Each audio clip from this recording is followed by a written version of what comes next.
जय श्री कल की ओम नमो भगवते वासुदेवाय। ग्रहों की चाल जो कहती है आप लोगों को मैं अपने एनालिसिस के अकॉर्डिंग वीडियो के माध्यम से पहुंचा देती हूं। घटनाएं बाद में घटती हैं, लेकिन मेरी कैलकुलेशन के अकॉर्डिंग जो घटना घटने वाली होती है, अंदेशा क्या है ग्रहों की चाल का, नक्षत्र परिवर्तन हो या राशि परिवर्तन, ब्रह्मांड का संकेत आप लोगों तक टाइम टू टाइम मैं पहुंचाती रहती हूं। और ठीक उसी प्रकार की घटनाएं जब सामने आती हैं, विभत्स दृश्य देखने को मिलता है, तब लोग न सिर्फ चौंक जाते हैं बल्कि चेतावनी की अनदेखी, ब्रह्मांड की चेतावनी की अनदेखी किस प्रकार भारी पड़ती है ये सभी के सामने होता है। और तब सब लोग यही कहते हैं कि काश इस अनदेखी को नहीं किया गया होता, यानी इस चेतावनी की अनदेखी को यदि नहीं किया गया होता तो शायद आज दृश्य कुछ और ही होता। पहली बात आप लोगों से मैंने कहा था कि 30 अप्रैल को बुधदेव जैसे ही पहुंचेंगे मेष राशि में, वहीं से एक महापरिवर्तन, संकट योग और 1 मई से लगने वाला खप्पर योग, ज्येष्ठ महीने में इस बार अधिक मास लग रहा है, तो ये 59 डेज का खप्पर योग जो मई महीने में और ज्येष्ठ महीने में लग रहा है, विनाशकारी योग, अशुभ योग है। और जब भी कोई योग लगता है, उसकी शुरुआत होती है, ठीक उसके पहले ग्रह अपनी चाल से, अपने परिवर्तन से आने वाली घटनाओं का संकेत दे देते हैं। अभी रिसेंटली मैंने वीडियो आप लोगों के साथ शेयर किया कि सूर्य देव ने भरनी नक्षत्र में कदम रखा, और भरनी नक्षत्र के देवता कौन है? यमदूत साक्षात। खप्पर योग यानी माँ काली की एनर्जी धरती पर बहुत ज़्यादा एक्टिव, खप्पर योग, अशुभ योग जो मीन राशि में बना है। मीन राशि में कौन बैठा हुआ है? शनि देव बैठे हुए हैं। और उनके साथ कौन है? उनके साथ एक और क्रूर ग्रह यानी मंगल देव विराजमान है। 11 मई को वो जाएंगे मेष राशि में, जहां उनकी युति होगी सूर्य देव के साथ, और 20 जून तक वो मेष राशि जो उनकी स्व की राशि है मंगल की, वहीं पर वो विद्यमान रहेंगे। और त्रिग्रही योग भी बन रहा है 11 से 15 मई के अंदर, कारण मंगल देव का जाना। और अभी सूर्य देव और बुध देव मेष राशि में पहुंच चुके हैं। तो ये समय, और 17 मई को एक और परिवर्तन, शनि देव का नक्षत्र परिवर्तन, एवं 2 मई मंगल देव उदय। और जैसे ही कदम रखा इन्होंने, बुध देव ने मेष राशि में, तुरंत 1 मई को वो हो गए अस्त। अब इन सभी घटनाओं के माध्यम से ज्योतिषीय आकलन जो निकल कर आया, उसमें आप लोगों को मैंने कहा था, और जब टाइटल देती हूँ, बहुत लोगों को मेरी टाइटल समझ में ही नहीं आती है कि आप टाइटल में लिखती क्या है। टाइटल से तो बिल्कुल लिंक ही नहीं है। आने वाले समय का कोड वर्ड लिखा रहता है मेरे टाइटल में, क्लियर कट। अब जिनको नहीं समझ में आई, ये उनकी बुद्धि का फेर है। समझने वाले बिल्कुल समझ जाते हैं कि मैं क्या कहना चाहती हूँ और क्या संकेत, और जब वो होता है तो बाकायदा मेरे पास मैसेज भी आ जाते हैं कि मैम जैसा आपने वार्निंग दी थी और कहा था वैसी घटनाएं। अब मैंने कहा था धार्मिक यात्रा पर सावधान, यात्रियों को, धार्मिक यात्रियों को, या जो बहुत दूर की यात्रा कर रहे हैं उसमें सावधानी, एवं जल और अग्नि से मचेगा हाहाकार, आने वाला तूफान, तूफान तैयार। इस तरह के वर्ड्स जब मैं देती हूँ और वार्निंग देती हूँ, अब उसको लिंक करती हूँ और आपको घटनाएं बताती हूँ। फिर आज का मेरा वीडियो, नेपाल में गुरुवार के दिन ही जीप, तीर्थयात्रियों की जीप खाई में गिरी, गहरी खाई में गिरी, ऑन द स्पॉट अनेकों की मौतें, 15+ लोगों की मौतें, 17 कहा जा रहा है, 17 लोगों की मौतें और घायल बहुत ज़्यादा। ये हो गया भीषण हादसा, ये नेपाल का जो हमारा पड़ोसी देश है।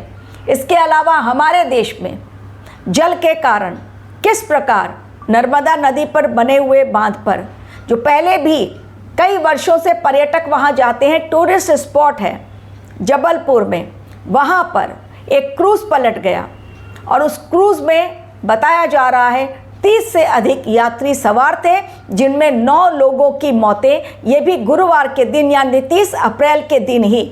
और मैंने कहा था 30 अप्रैल जाते हुए मई के लिए रेड सिग्नल दे रहा है। ये 9 लोगों की मौतें क्रूज़ में पानी में डूबने से, और अभी भी 5-6 लोग बताया जा रहा है कि लापता हैं। एग्जैक्ट आंकड़ा अभी भी नहीं है।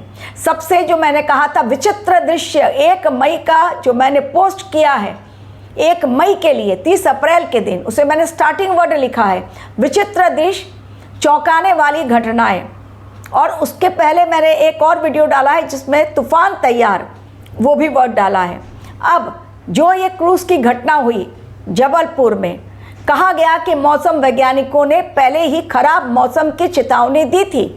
क्रूज़ को न उतारने की, जल में न चलाने की चेतावनी दी गई थी।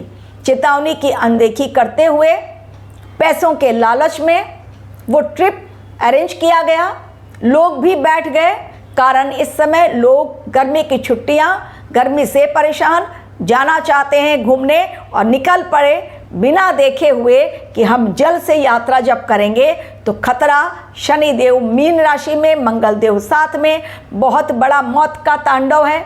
लेकिन उसकी अनदेखी प्लस मौसम वैज्ञानिक ने जो कहा, सबकी अनदेखी करते हुए, और ये भी कहा गया जांच में कि जितने लोग बैठने चाहिए उनसे ज़्यादा संख्या में लोग बैठे हुए थे।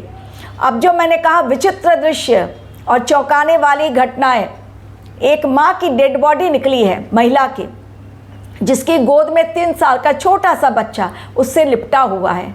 विभत्स दृश्य, एक 72 ईयर्स के मुस्लिम, वो सीनियर सिटीजन बच गए, सामने उनके मौत दिख रही थी। उन्होंने कहा सब मरे, अब मैं भी मरने वाला हूँ। बड़ी मुश्किल से उनकी जान बच गई। ये समय ऐसा ही कुछ दिखाई दे रहा है 20 जून तक। 11 मई से मैंने और कहा है सेंसिटिव टाइम स्टार्ट होगा।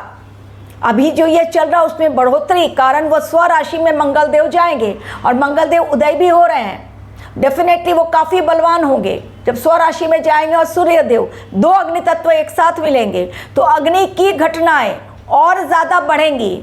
जल और अग्नि के कारण मौतें और ज़्यादा होंगी।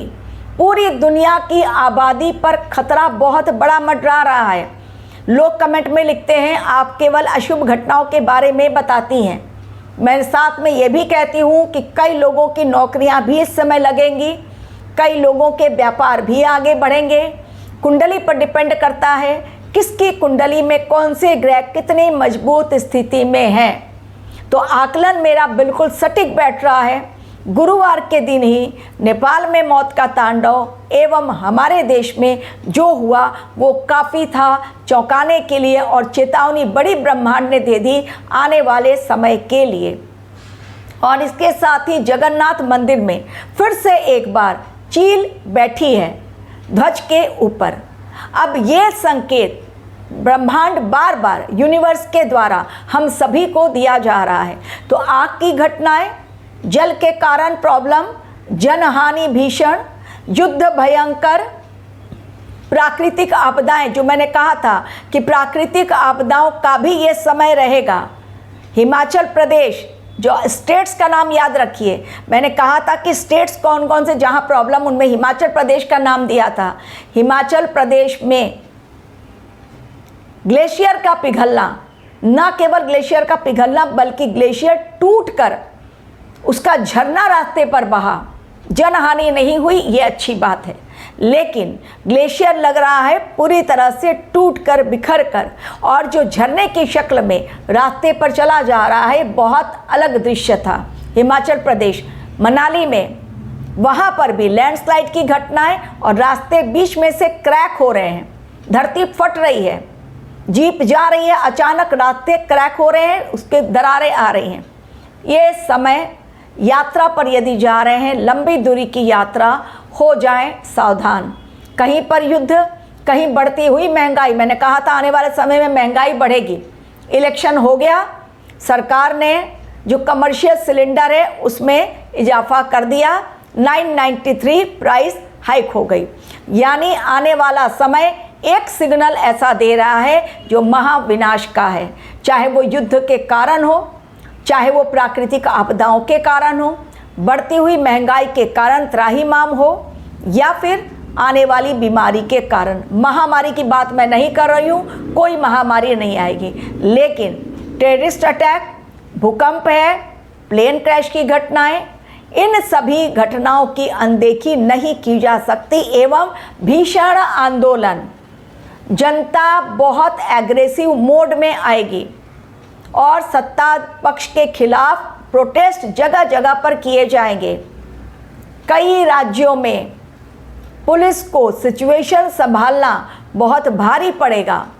तो ये समय चूंकि मौसम के बदलाव का है, राजनीतिक भूचाल का है और आबादी कम होने के कगार पर है, इसलिए मौत के इस तांडव में जब शुरुआत होने जा रहा है खप्पर योग, उस खप्पर योग के अशुभ योग में खुद का बचाव खुद करें, आध्यात्म का रास्ता चुनें और साथ ही आप प्राणायाम करें, मेडिटेशन करें, ध्यान लगाएं, मंत्र का जाप अवश्य करें और जितना हो सके उतना धर्म के रास्ते पर चलने की कोशिश करें।